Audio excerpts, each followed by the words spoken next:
Hello, and welcome to the Mckell Early Early Show. Today's segment is going to be a little bit different.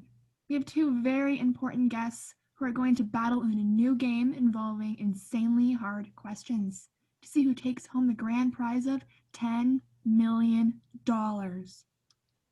Katie, are you ready? I was born ready. Perfect. We have Sokra Tees and Derek. I don't know how to pronounce your last name, but can you both please come to the stage? Hello, boys. How are we doing?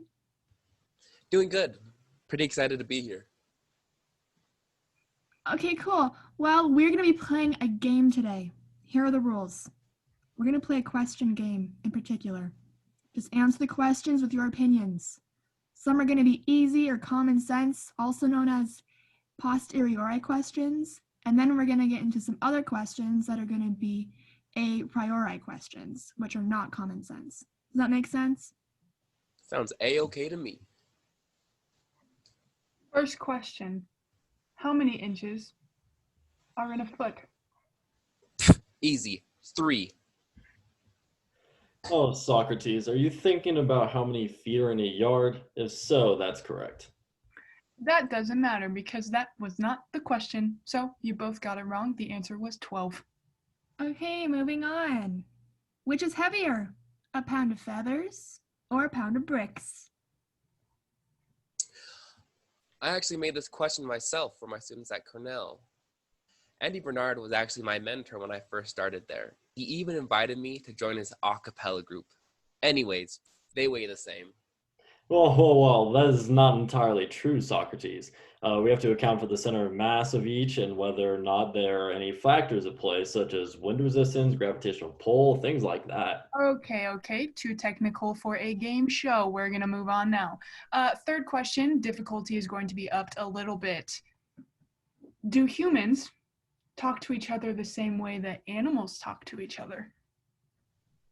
I mean, yes, language is just means people talking to each other, or one talking to another. Well, what if someone is deaf or mute? There's sign language.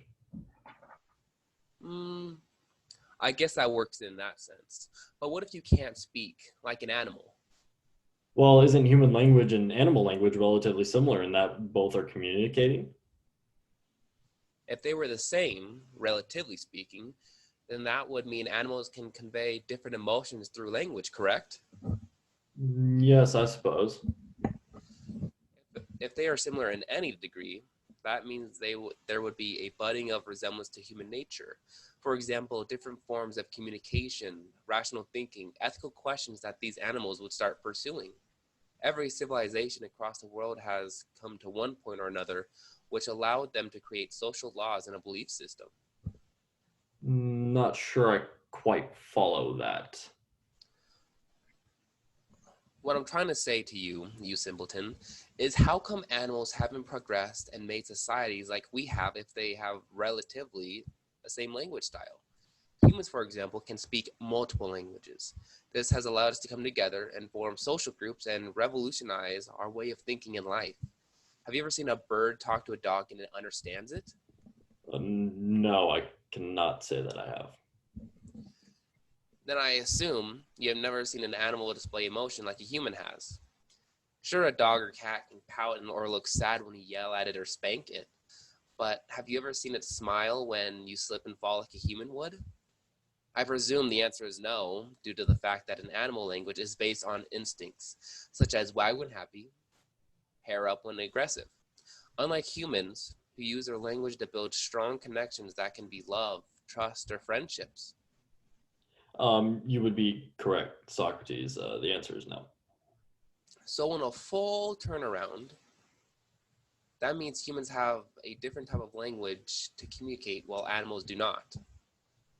I'm still not entirely convinced that human language and animal language is different. Okay.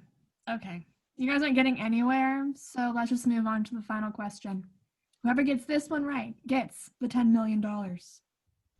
Whoa. Okay, this is going to be the hardest question then. Can I get a drum roll, please?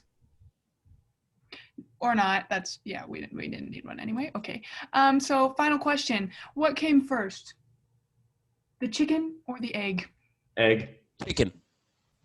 Sadly, our two guests did not get to did not guess the final answer correctly to receive the $10 million.